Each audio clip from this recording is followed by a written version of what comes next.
Mr. Speaker, I also rise today to talk about a common sense issue that's received a lot of discussion in the press and continues to be on many of our minds, and that's how we can reduce violent crime in this country, gun violence, senseless murder, and deaths that occur. Now, this is no easy question. My focus here has always been improving education. I truly believe that improving our schools and make sure that kids have access to the great opportunity that this country offers is the best way that we can reduce crime. But we can do more, Mr. Speaker. We can do more in a common sense way to make it harder for criminals to acquire weapons. Now, how can we do this? Many states have already led the way. My home state of Colorado has long had a rule that has closed the gun show loophole and made sure that people that buy guns at gun shows have the same type of background check they would at a gun dealer. I think that's a common sense rule that we should do nationally.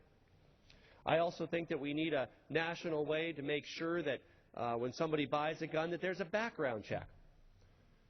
In doing so, we need to make sure that there's no national registry of gun owners. We need to protect gun owners' privacy. We want to make sure it doesn't inconvenience law-abiding Americans who want to be able to buy guns at dealers and have done so and will continue to do so. But this is easy to accomplish. The Senate discussed such a bill. I understand there's several proposals in this body. And I've seen data. This has broad support from the American people. And it should be a common sense idea for any of us. There are people in this country who have lost the right to bear arms because they've committed a crime, armed robbery or rape. And as part of a judicial sentence, they've lost that right. They may have lost the right to vote as well.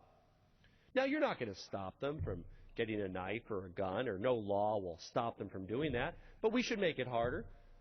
We should make it so they can't just go to a gun show and buy a gun for cash. There should be a background check to make sure that the person buying the gun is a law-abiding American and has the right to do that. I think law-abiding Americans want to protect their Second Amendment rights and want to make sure that it's not abused by criminals. And I think that's a common step measure that I call upon my colleagues of both sides of the aisle to take up and pass to help reduce violence in this country.